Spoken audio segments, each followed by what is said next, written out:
silent, and naive. Welcome to Den Kungalige Anarchy, the one-legged nation that implied on the unresident of the earth. Today, we are joined by Ahad, a global soul with stories that stretch across 4 countries and the journey shaped as much by love as by learning. From his early years in Saudi Arabia, teenage adventures in Pakistan, university life in Turkey, to parenting and consulting in the Netherlands, Ahad's life reads like a passport full of transformation. He's not just a traveler, he's a thinker, a data consultant, a public speaker, and a recent TEDx speaker.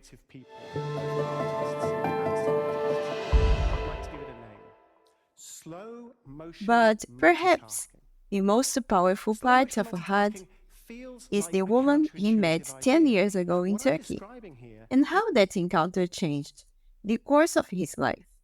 Get ready to talk peace, change, memory, and meaning with someone who walks a literal 15,000 steps a day just to keep moving forward. Ahad, welcome to DKLA Pirate Radio.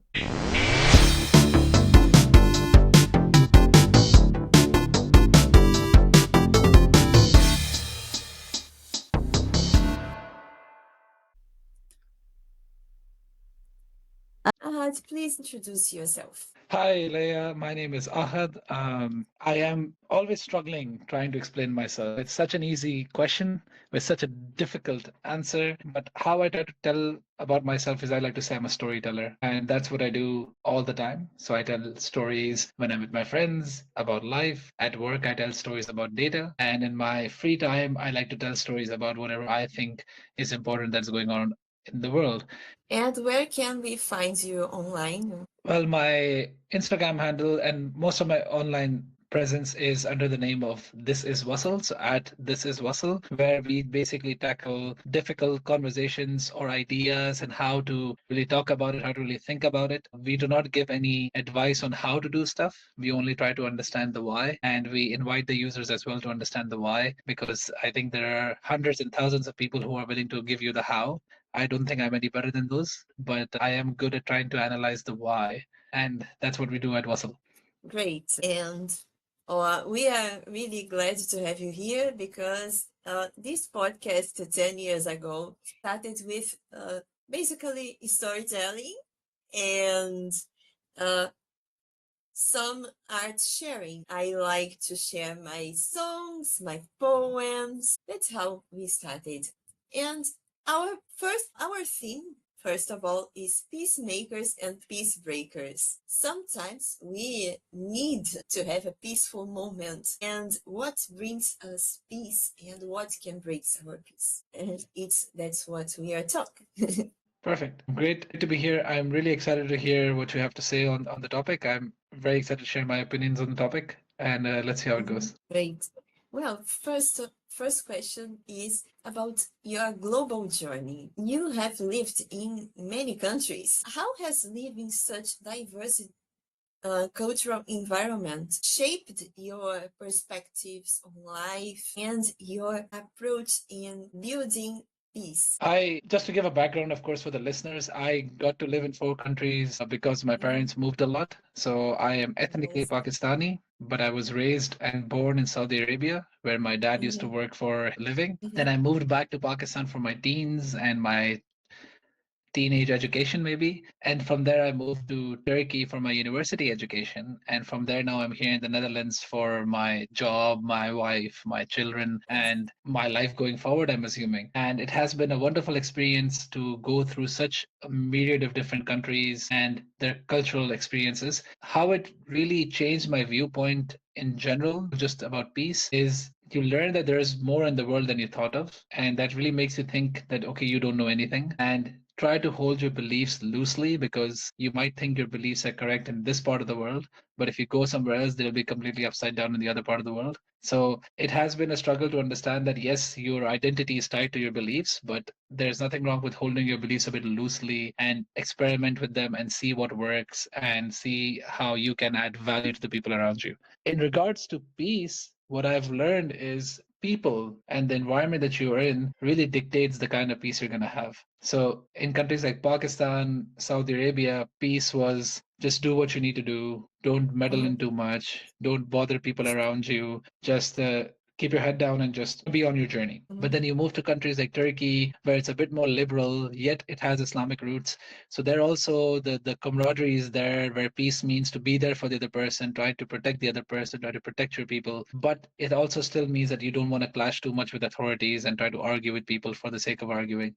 And then you move to the West, where peace means not just living at ease in you or your bubble, but also going outside your bubble and trying to make peace happen. I don't know how I feel about it. I'm double minded, but that's because I have lived the least amount of time here, right? Compared to my whole life. So I'm still getting used to it. But it is very interesting to see how here peace is not about the people living in the Netherlands, not people living in their own bubbles, but outside of that. That no, what about the peace in Asia? What about the peace in Africa? And you have multiple different opinions on it. They're like, yeah, why don't you fix it here first before you want to go somewhere else? And some people say, no, it's fixed here. We already have a good life. A lot of people think, no, that's not true. We still have people struggling with drugs or unemployment, etc., etc. So that's my current, yet to be revised definition of peace in these different countries. Well, it's really interesting when I have people who lived in many countries because, well, I have lived all my life in only one place.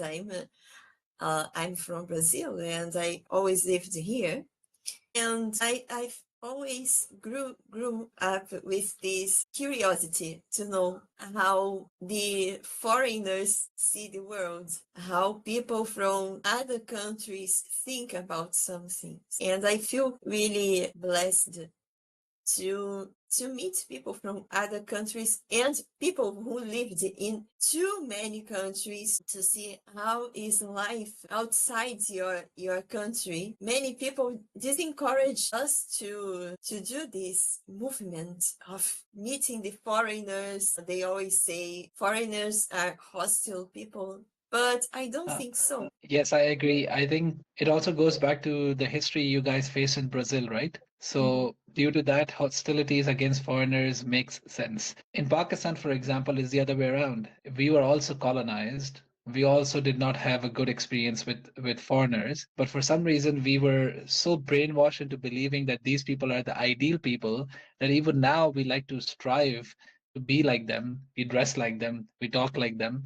And if they come to our country, in certain areas, they're more safer than us, the local people. And that makes you, that shocks you. That's like, shouldn't your local people feel safe in their own country? They're like, no, these foreigners will feel more safer in your country because we can't disturb them, because we don't want the Western countries to be upset with us. And it's difficult to trust people who don't look like you, who might seem different than you. But I will reiterate what most of your guests have said already, as you said, that traveling is the best way to learn more about yourself, to learn more about how you don't know enough. It doesn't need to be living somewhere, but if you want to just travel to a country with a completely different culture than yours, you will learn so much. You will learn how to deal with people, and not just Western countries, because we grew up mostly with Western dramas and Western movies. So we actually know the West pretty well. But for example, this year I went to Japan, and my God, it was different.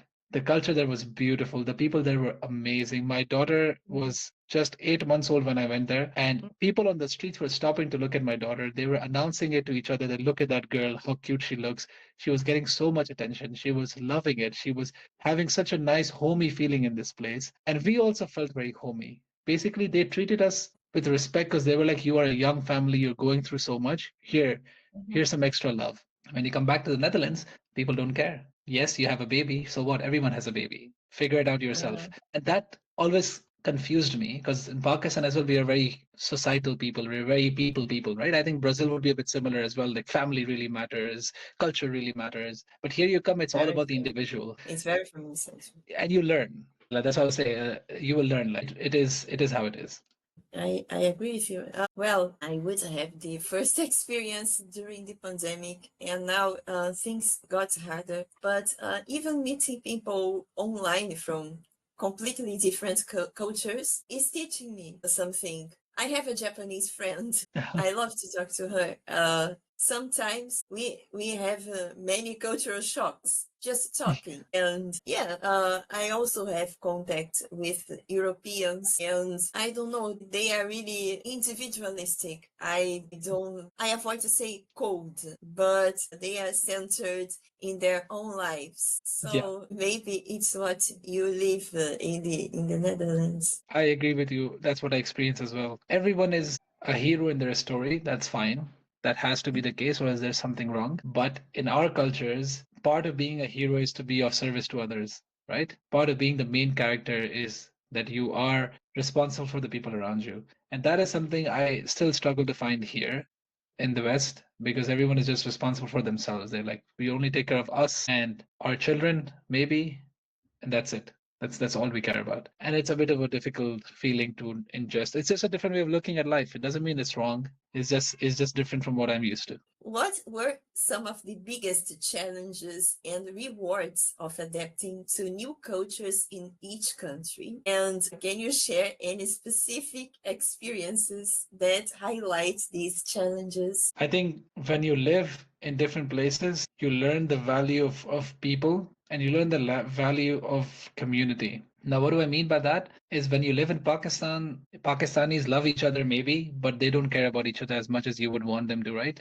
Yes, you have people who you love, your family, your extended family, your friends, but people on the road are not going to be as caring for you as you would expect because they're also busy in their own lives. Except when it's a Ramadan or some religious moment, then everyone becomes like brothers and sisters, and it's very beautiful to see. That's the one thing I miss living back in Pakistan is the sense of camaraderie that shows up during these religious holidays and religious events because suddenly now everyone is Muslim, so they all now need to start caring for each other. But what's more interesting is how when you come out of that country and you go to some other country like Saudi Arabia, there you suddenly are more closer to each other because you're Pakistanis. You're like, oh, we need to stick together because we're Pakistanis. Yeah, but we wouldn't stick together like this if we were in Pakistan. But now here we need to stick together because we're the minority. So what I've learned so far across the board is how your situation and your privilege really changes like this when you're moving countries because it's very easy to be the majority kind of an ethnicity in a country like Pakistan and then moving to Saudi Arabia where you have a very big community of yours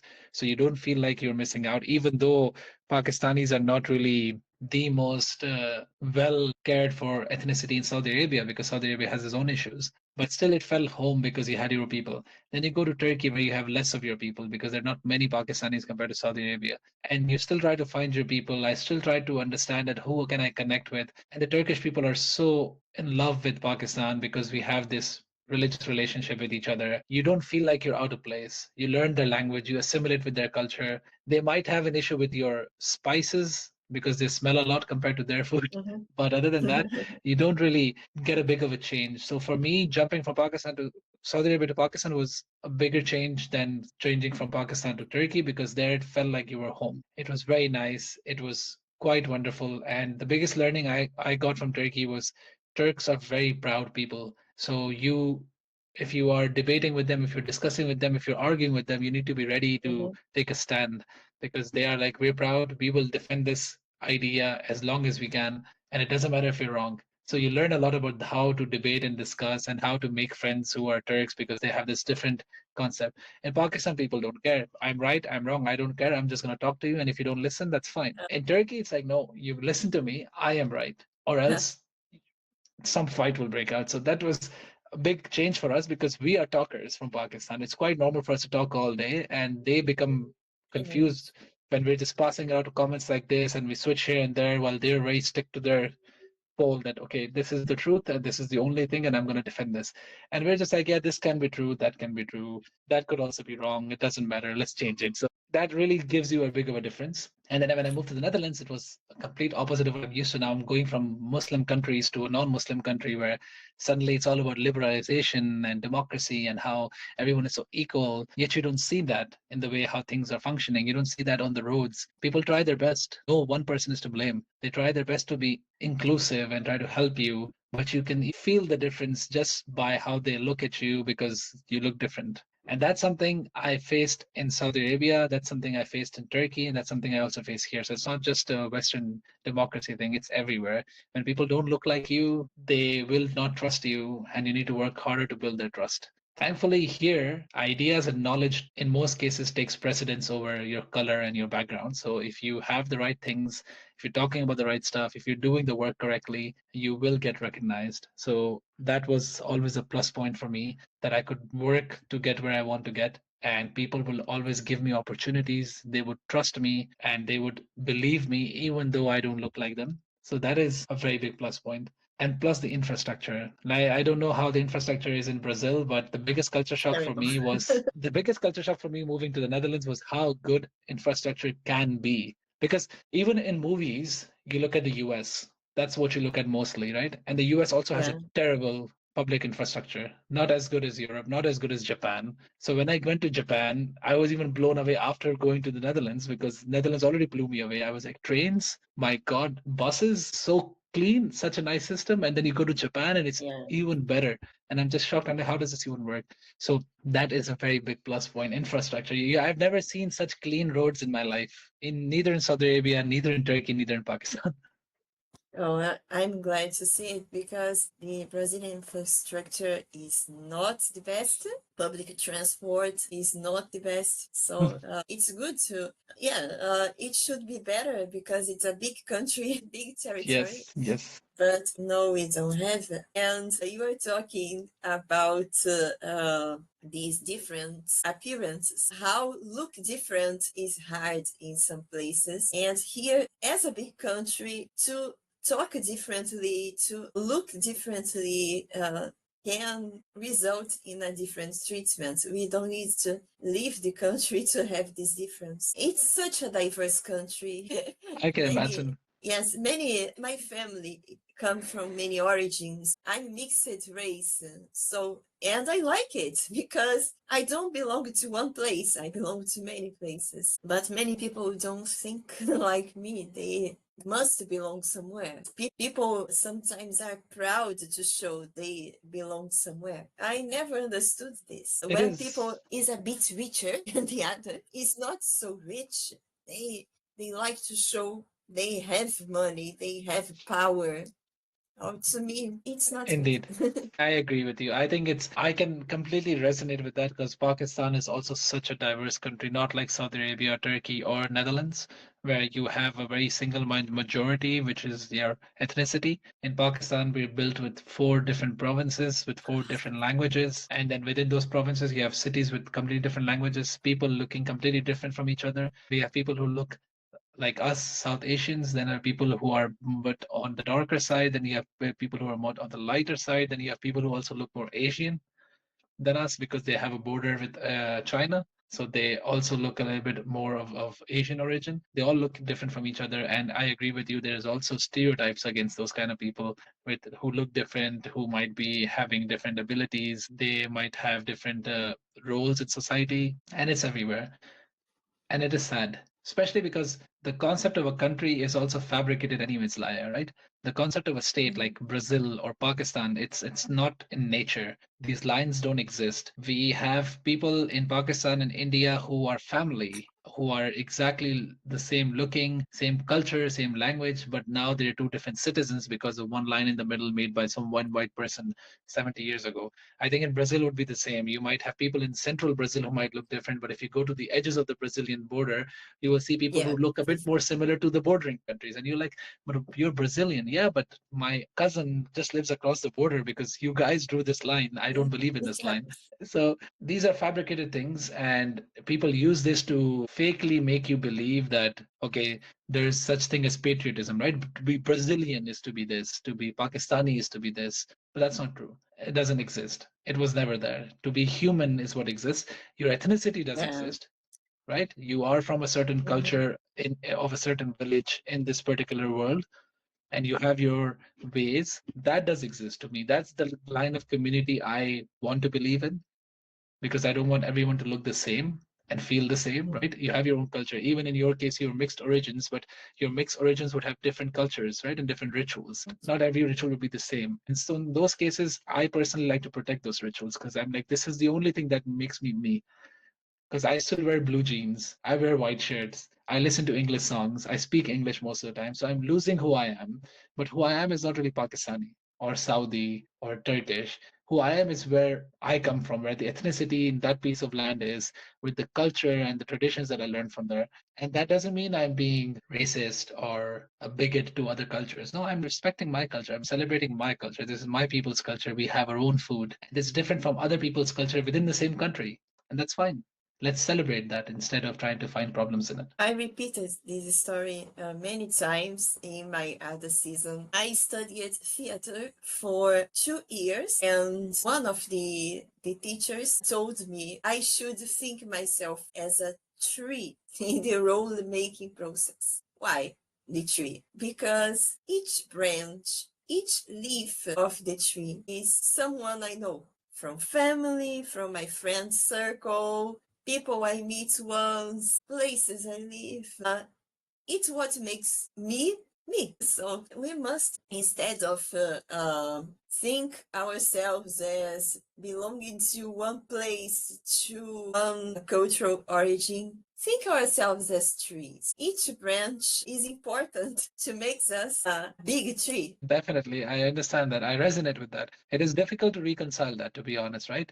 You want to believe you are from one place. You want to believe that those roots are yours. But you said it very beautifully. That's not only who you are, right? You move from those to a big city where you make friends, and you move countries and you make friends. All of those are still part of you, an extension of you, like a branch, maybe, right? And we have Yeah. to celebrate that. Yes, maybe your trunk is one place where you came Mhm. from, but your branches can be all over the world, and that's completely fine. Yeah, I think it's when I heard this story, I thought of myself and think, oh yeah, it's beautiful. Because I always grew up with this dilemma of living in a country that values extroverted people and being an introvert. I have the same memory of my parents telling me I should be a normal person. I'm not normal. And I grew up thinking I was not normal. And then when I started having contact with foreigners, I saw, no, it's just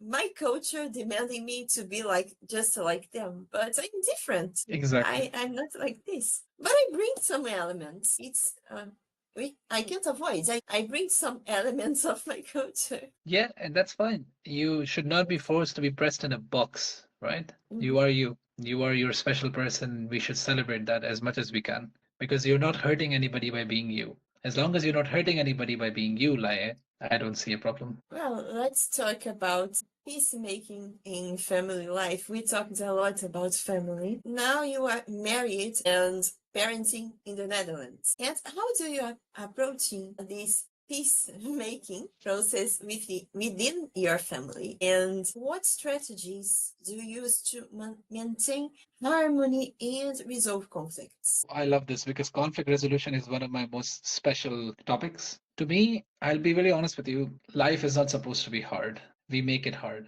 right? It's supposed to be very simple. It's supposed to be very easy. We used to eat, sleep, have fun. That's what all we used to do back in the day. And we still need to do the same thing. You might add a little bit of work into it, but it still stays the same. So the fact that so many problems arise is because we are not looking at the same thing with the same lens, as I talked about it, right? You and I are from different cultures, and if we were supposed to talk to each other, we will have different lenses that we're bringing to the conversation. So it makes quite a lot of sense that when one person feels offended, the other person goes like, I don't know what I did to offend you. Because in their eyes, they're like, I feel like this is completely normal. But the other person feels like, hey, this is not completely normal. This is wrong. I feel offended. Right? So for me, the biggest advice I can give, the biggest strategy I can give is communication. Just talk to the other person about everything that you feel. There's nothing wrong with talking, even if you talk a lot, even if you rant, as long as you do it in a respectful way, you're already halfway there. Then some people are going to argue that, oh, but what if someone is blaming me, right? you're the problem. You did this to me. How am I supposed to act? You're right.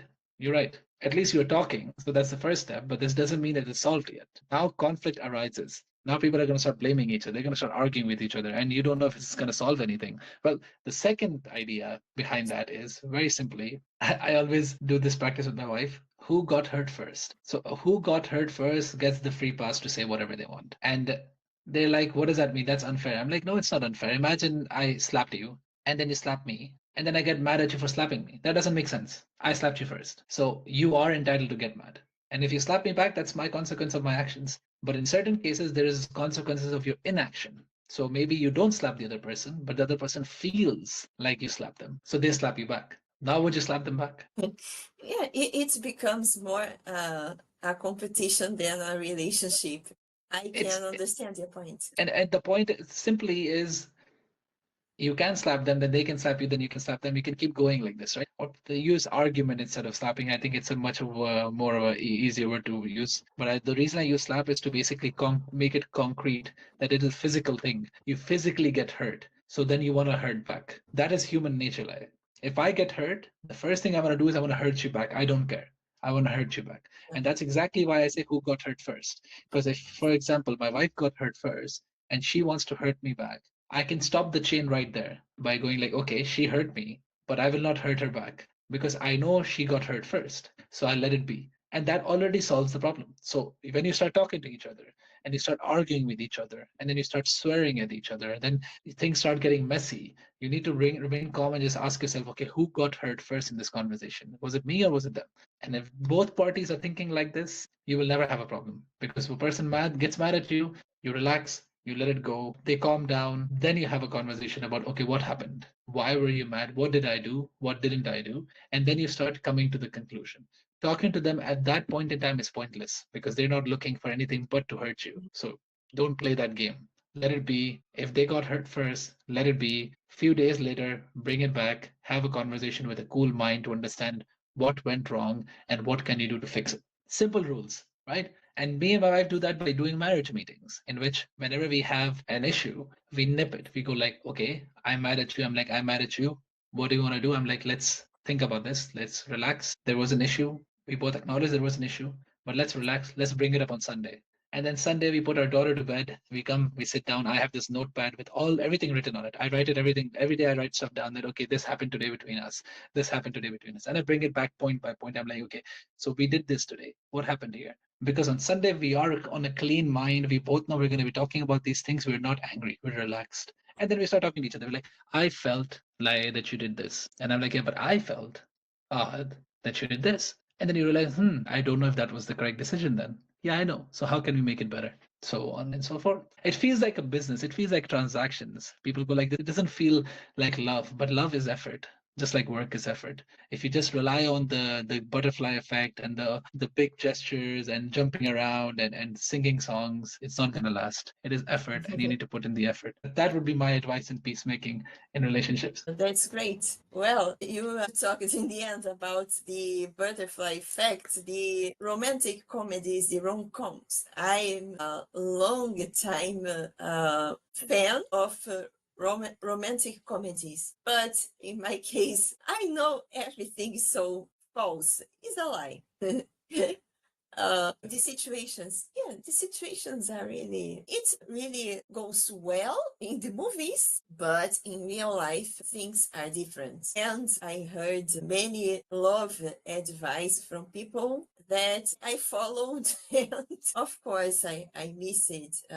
People, well, we shouldn't, but I like yours of having good communication. Who got hurt first and what went. Even in the earliest stages of a relationship, it's important to set this boundary instead of just believing in romantic gestures, just such as giving flowers and oh, I love you, my dear, all this romantic comedy BS. I really like this strategy. Oh, and I think it's mostly because when I grew up at school, I was the youngest girl from my classroom. For those who don't know, I have high abilities. My IQ is a bit higher, but it's not nothing so extraordinary. But I was the youngest girl of the classroom, and no one wanted to talk to me. It was really destroying my self-esteem. Yeah. And I grew up thinking on who to trust. It was really hurtful. I can imagine. I can imagine. The problem with trust is I really understand your pain because I know people who have been through this and they also say the same thing.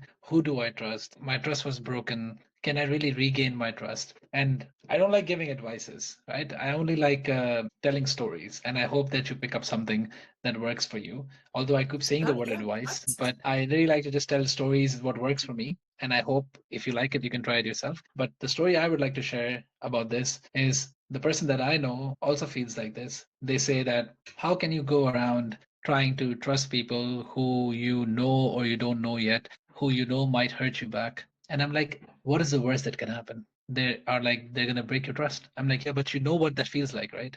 So that's the worst case scenario. You already know it. This is the worst case scenario. But what about the upside? You can make a new friend, you can find a new love partner, you can start a new business, you can miss out on so many opportunities just because you don't feel like taking the risk because you like, I don't want to get hurt again. So when I tell people about this, when I tell people what I do, is I give my heart to anybody, and if they break it, I bend down, I pick up the pieces, I join them together, and then I try again with the next person. Because in the end, the pieces are still there, everything is still there. I don't lose anything. All I do is I have to bend down and pick it back up. That's a little bit of effort that I need to do, but I don't lose myself. The heart is still mine, the pieces are still mine. It's just a bit of an effort to glue them together, right? So I don't see a problem in trusting people then. Well, I have many strategies. I'm doing therapy, and it helped me a lot, I must say. Uh, yeah, this podcast started with a camera shy first. When I recorded my first video, it was to a public speaking course I decided to make because I was really shy. And there was an exercise. I had to stay in front of my phone camera for 10 minutes and post the episodes on YouTube.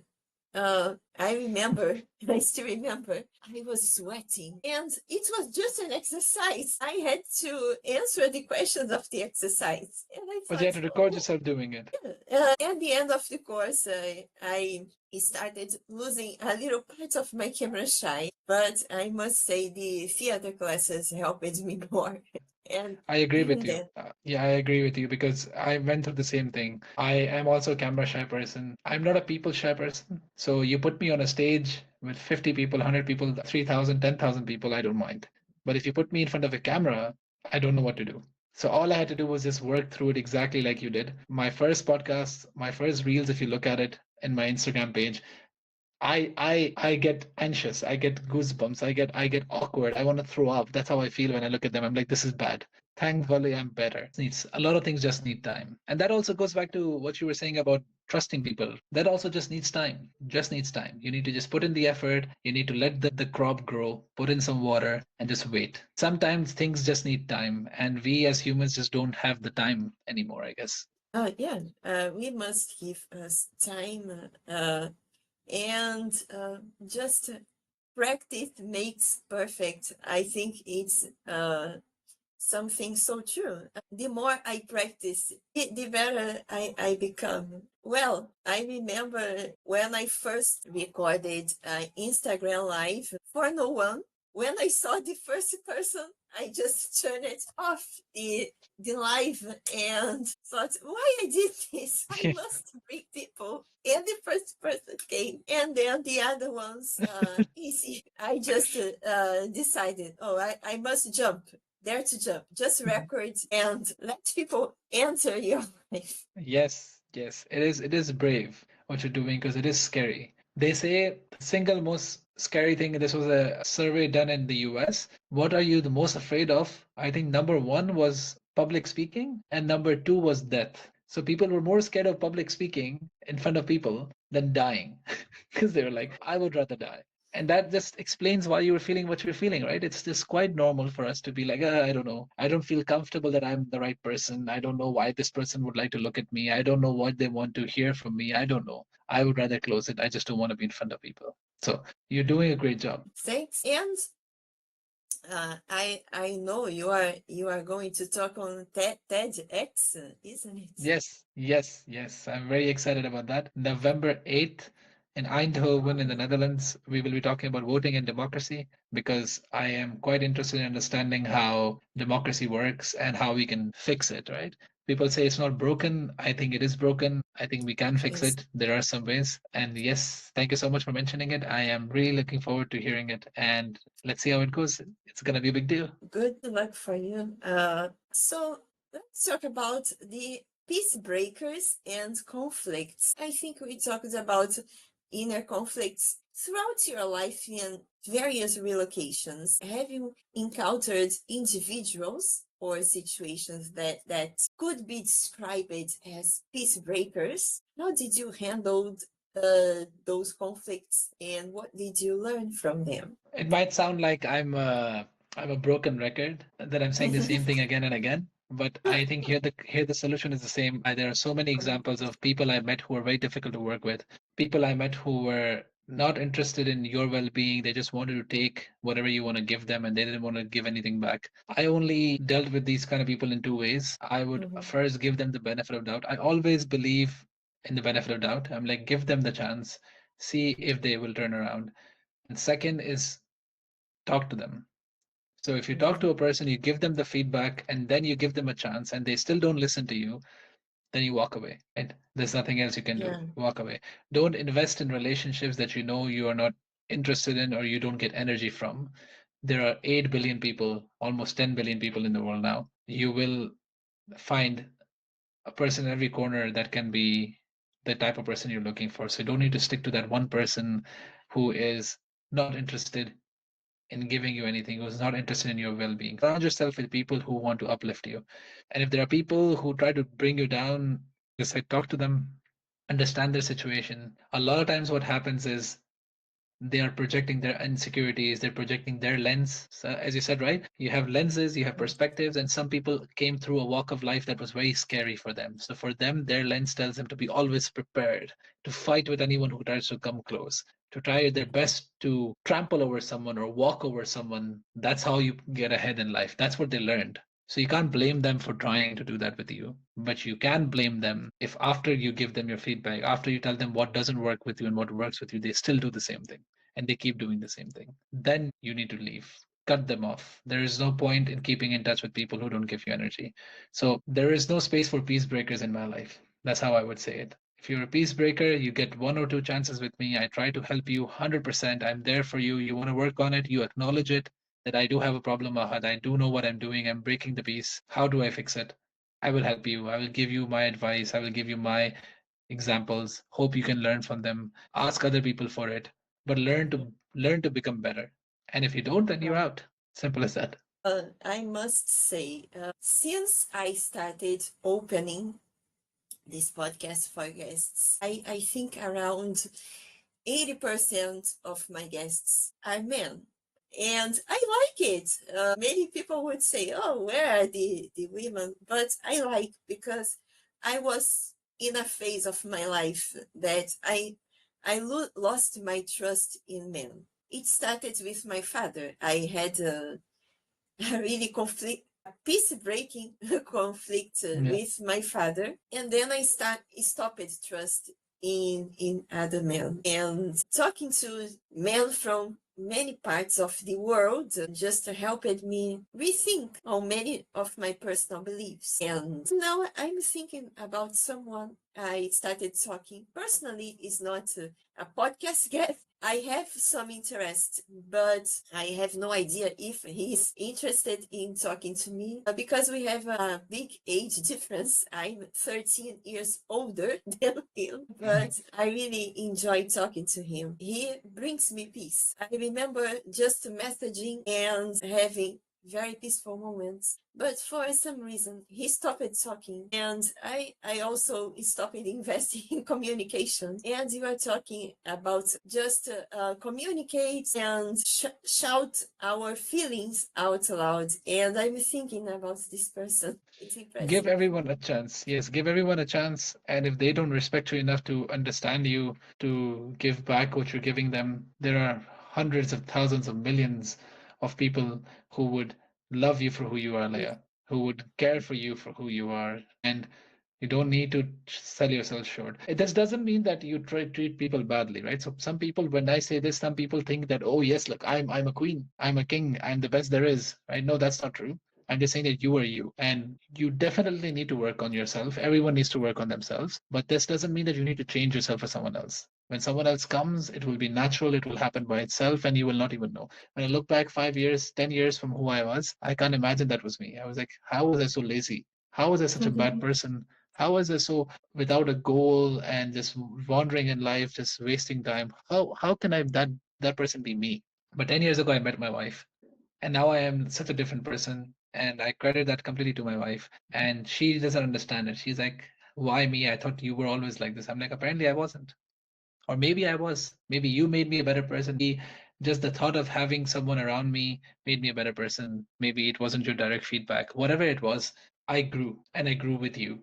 And that's fine. As long as we work with each other, we communicate with each other, like, anything can be solved. Communication is the only key. That's what I'll keep saying. That's really great and relieving to hear that. Well, now let's talk about influence of education. Education for some people is the main influence in our lives, but I don't believe in it before asking you. Yeah. Because I'm in my second career, so Yeah. I made the wrong choice. I was supposed to be a lawyer. I studied international law. So that I'm really interested in knowing the world from inside. But for some reason, it didn't work for me. And a creative, I'm an artist. And I wanted to be a creative person entirely. I didn't want just to have a hobby. I like to draw, I like to sing, uh, I like to write. I have a blog too. And well, when I decided to make the transition, first of all, I was really afraid of my parents' reaction, all of us. And secondly, I was afraid of being old for this because when I started doing the transition, I was near my 30s. Well, now back to the question. Your university years in Turkey, likely playing a significant role in your development. How did your education there contribute to your understanding of peace and conflict resolutions? There was this course I took in university called Individual Society and Violence. It was a political science course in which the teacher Oh, really nice. she really explained to me the concept of violence, because in my head violence was physical violence. But she was like, no, the fact that I'm here standing as a teacher and you are all sitting there as students, I can be violent with you guys. This is also a form of violence. You just don't see it. So basically, violence is about power. It's about power dynamics. That's what she was saying. She was like, for example, the Nazis did not force other Germans to become Nazis. They didn't physically do some violence with them. They mentally, socially, culturally violated them, that they became like this. And then they started doing the horrors that they were doing. So there's a lot of different ways. And the example she gave was sexual violence. By oppressing the men from committing sexual activities, they were committing violence on them and making them more aggressive towards other people. I don't know the validity of this. This was her thing.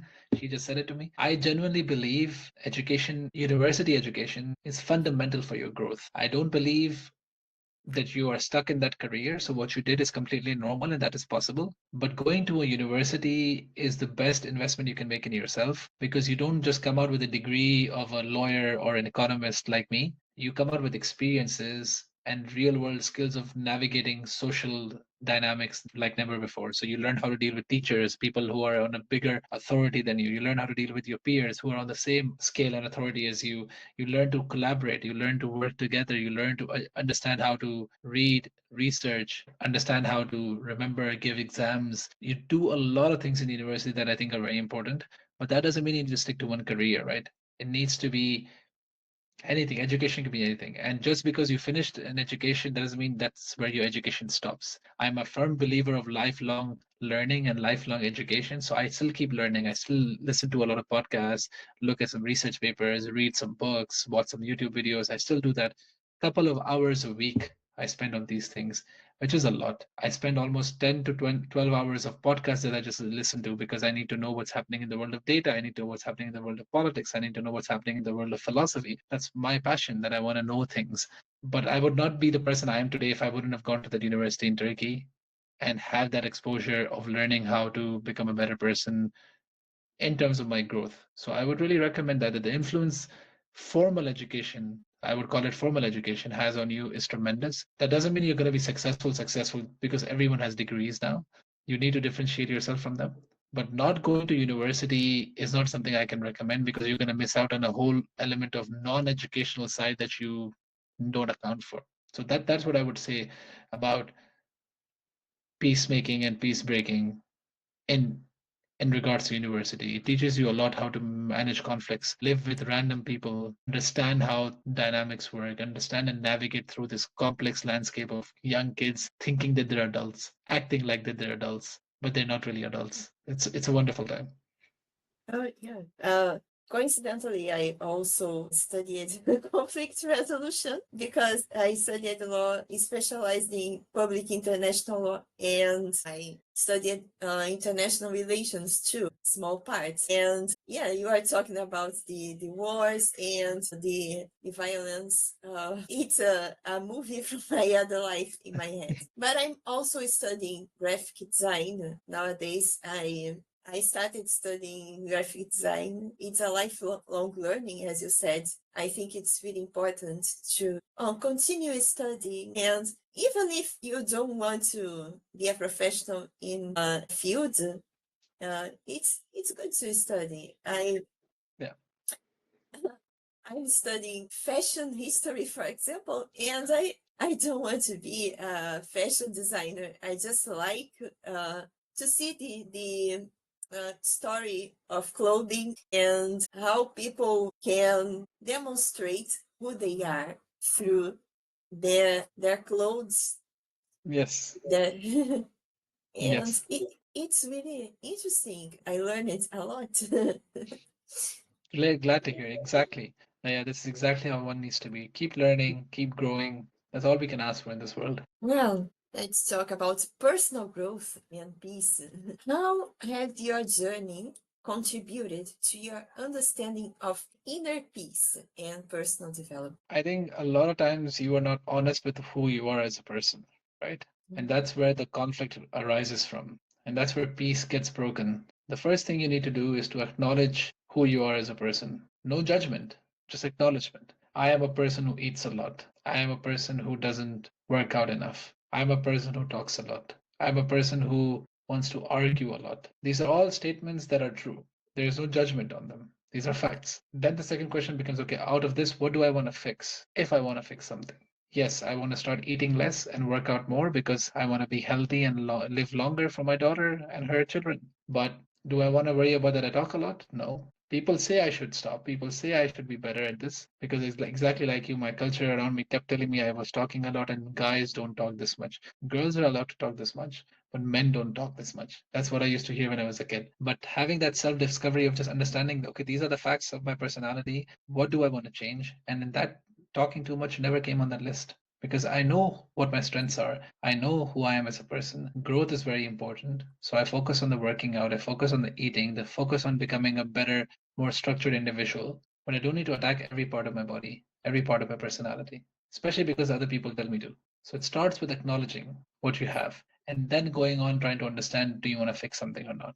And then finally just fixing it or improving it. It sounds so easy because it is, because we are the only ones who are our problem, right? We are the only barrier in front of where we want to go. I had a guest on my podcast once who said that his nickname was Mr. Consistency because when he used to do something, he would did it. He would do it. Simple. I couldn't believe it. I'm like, what do you mean? He's like, if I say I want to eat less, then I would start eating less. Very simply. I'm like, would you not binge eat ever again? He's like, no, I would just stop. I would tell my body, okay, we're stopping eating today. We're going to become healthy eaters. And then it just stays. Sometimes you have a bad day, but consistency means it just stays more often than not. And I'm shocked. I'm like, okay, it's apparently that simple. Is it that we are the problem? We make excuses in our head. It's really easy to change. Just do it. Start doing this. And go ahead. When I woke up and figured out it's that easy to start something, many things started changing in my life. Well, let's talk about a more personal issue. You like to do some daily walks. It's good. Yeah. Uh, how do these walks contribute to your sense of peace and well-being? I think taking care of yourself is the best thing you can do, right? You pay yourself first. And this is my way of paying myself first. My walks are my rituals, my walks are my peace, my walks are my anchors. Every day walk 15,000 steps every day without fail. Sometimes I do less, but then I cover for that later on and I walk more. But average every week, 15,000 per day needs to be the average. I would be lying if I say, oh, I never miss. That's not true. Anyone says that is lying. You do miss, but it's about consistency. More often than not, you don't miss. More often than not, I always do 15,000 steps a day. And those walks are my sanctuary. I walk around, I think about myself, I think about what I've done throughout the day. I listen to my podcasts, I learn from my podcasts. It's basically me time. And that is really, really important for you as a person if you are planning to grow as an individual or if you're planning to do something with your life, you need to take out some me time. A lot of people keep arguing, I don't have time, I don't have time, I don't have time. I don't believe that. I think you don't have the priority. You have the time. Just look at do me a favor, look at your cell phone, go into your settings, look at your screen time, and you will know how much time you actually have. You just use it in the wrong place. So that's what I would say about how my walks are really important to my peace. I must say, I really like to walk when I travel anywhere, regardless of where I am. My favorite leisure activity is walking on the street and observing people. I don't know, feeling like a local to me is this. I like to walk and look at what they do. I don't have a car. I use public transport. What is something really dangerous to do where I live because the offer of public transport is really bad. But I really enjoy to stay in the bus looking at people. And it was one of the things I missed the most when we were at 2020 lockdowns. I think Yes. was going to the crowded places and look around and notice where I am, listening to my music. I always like to listen to music, my favorite playlists, and enjoying the. I I agree. can do it. I can do it when I can't when I drive. I Yeah. need to pay attention to the car. Yeah. While walking, it's much easier. I agree, and it's a wonderful exercise. Just learn, and soak up everything around you. You get to learn so much by just observing. So I really think it's a wonderful activity to do. And you said you like to cook. Do you find cooking a peaceful activity? From my side, I say yes. Yeah. It used to be, and I still enjoy it a lot, but I don't think it's for peace purpose. It gives me energy. I would say it that way. So it's not really giving me peace. I don't feel calm. I don't feel in zen when I'm cooking. I really enjoy it. I'm loud. I'm messy. I'm screaming. I'm cutting and I'm chopping, and it's a lot of fun. It grounds me, gives me a lot of energy, and it also takes a lot of energy, but it's an activity that I started doing much more than before because now we started eating in the house more than ordering out, and I'm loving every single element of it. So I would highly recommend to cook as much as you can at home. Experiment with different dishes. What me and my wife do is basically every week is a cuisine week. So one week we'll do Pakistani cuisine, one week we'll do Afghani cuisine, one week we'll do Mexican cuisine, one week we'll do Oh, nice. American fast food cuisine. So then you mix it up and then you don't get bored. So you go out shopping on Sunday and you go like, okay, I need to buy burgers and I need to buy hot dogs and I need to buy this and I'm going to make some this, and you keep it exciting. And yeah, it really, really keeps me in my space. This is great. Well, I have a blog I told you called Rice Mishap Cake Yeah. Delight. It's not a recipe blog, but what inspired me to name the blog like this was my memories, early memories from kitchen. I remember every family party I had. It started and ended in the kitchen, Ah, and people washing dishes and talking about their lives. Or when the living room is too crowded, there are always people in the kitchen drinking and eating something. I have this early memory of kitchen, and I remember in the apartment I lived in my teenage years, we had a big kitchen, a huge yeah. kitchen. And there were much more guests from my party in the kitchen than in the living room. It brings me very good memories. And well, the blog, it's a diary. I really share my personal experiences, philosophical remarks. I like to read about philosophy, and I share what I like to read too in this blog. And prepare cake and bakery. It's something that brings me peace. Yeah. Great to hear indeed. If it's peaceful, it's worth it. So but I like to do some different recipes. I'm a recipe reader. Yesterday, for example, I made enchiladas. I'm so happy to make. Nice. One of my favorite dishes. I love Yeah. Mexican cuisine. Oh, I was so happy to do something different from my repertoire. But I like cooking pasta. Part of my family is Italian, so Ah, I like cooking pasta and many Italian foods. nice. Amazing.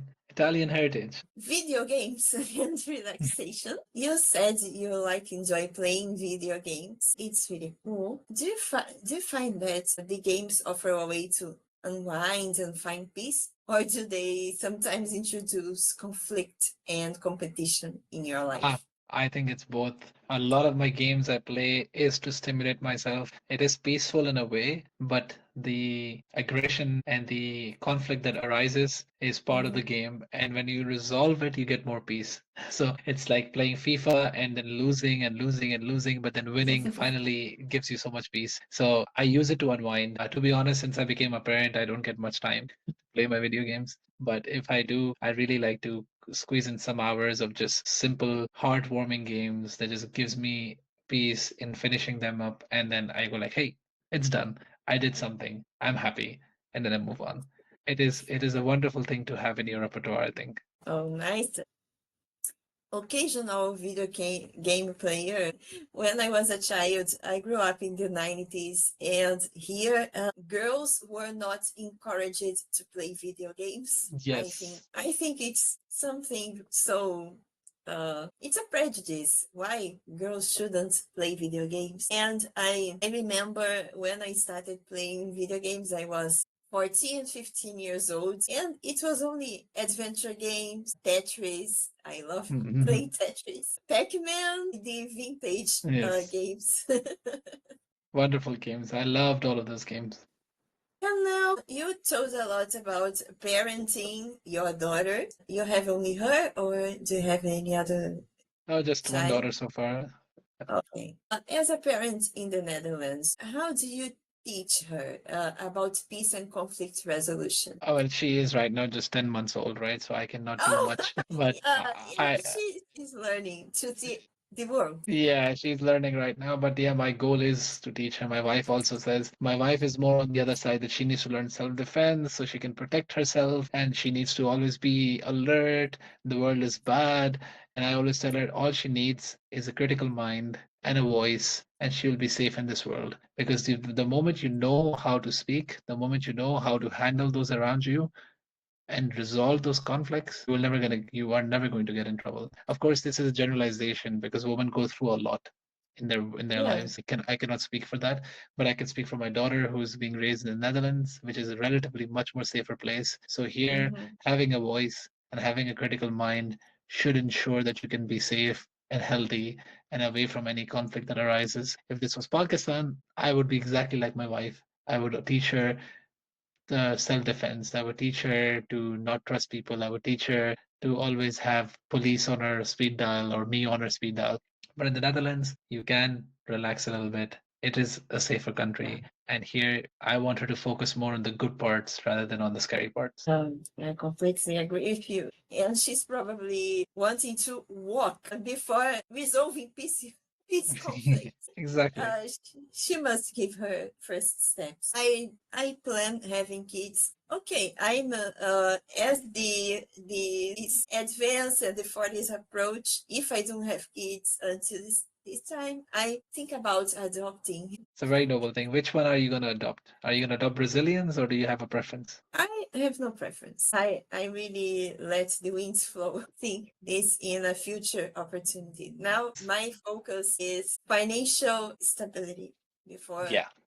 That's the best thing you can do for your kid because the kid will get so disturbed because of financial issues. It's much better to have everything sorted out before you have a kid, which is scary because you need to get older so you have everything sorted out. But you don't also want to have a kid when you're too old, right? Because you also want to play with your kid, you want to jump around with your kid, you want to be present. And the older you get, just the more tired you get, the more fragile you get. So I know people who are in their 50s and they just had their kid, adopted or even born. And I'm just like, my God, how are you going to handle that kid? Because by the time that kid turns 18 to play football with you, you'll be 68. So, yeah, in our conversation has been great. I really loved to have you.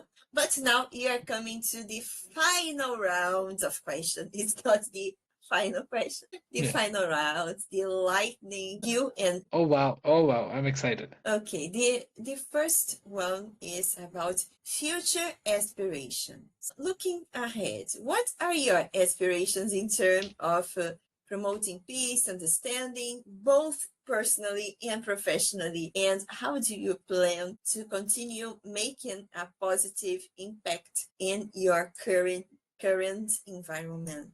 I think enabling the people around me to be able to become better communicators, to understand that communication is non-negotiable. You need to talk, you need to figure your issues out, is the best I can do for my society. My neighbors, my family, my friends, if they all understand the value of communication and the value of how important society is, I think I'm doing a great job. And that's what I plan to do with my talk as well, right? Explain to them how important it is to have that sense of community and how we need to incorporate that sense of community into your democracy. Because apparently we don't have that in our democracy yet. Great. I completely agree with you about democracy. We are facing tough times. It's really hard to speak your mind online. Yes. And even when talking to someone, you must be cautious not to hurt their feelings and start a conflict. Yeah. I know it because I lost many friends because of politics. When I look behind this thought, why shouldn't I speak my mind? Why should I say, I don't, why shouldn't I say, I don't agree with you, period, I guess. We should fight for a more democratic, a more peaceful world from the micro to the macro level. Yeah. It's my opinion, my personal opinion. Perfect. I agree. So now, what's the biggest challenge you are facing in life right now? Well, parenthood is the biggest challenge I'm facing right now, to be honest with you. It's difficult to raise a child.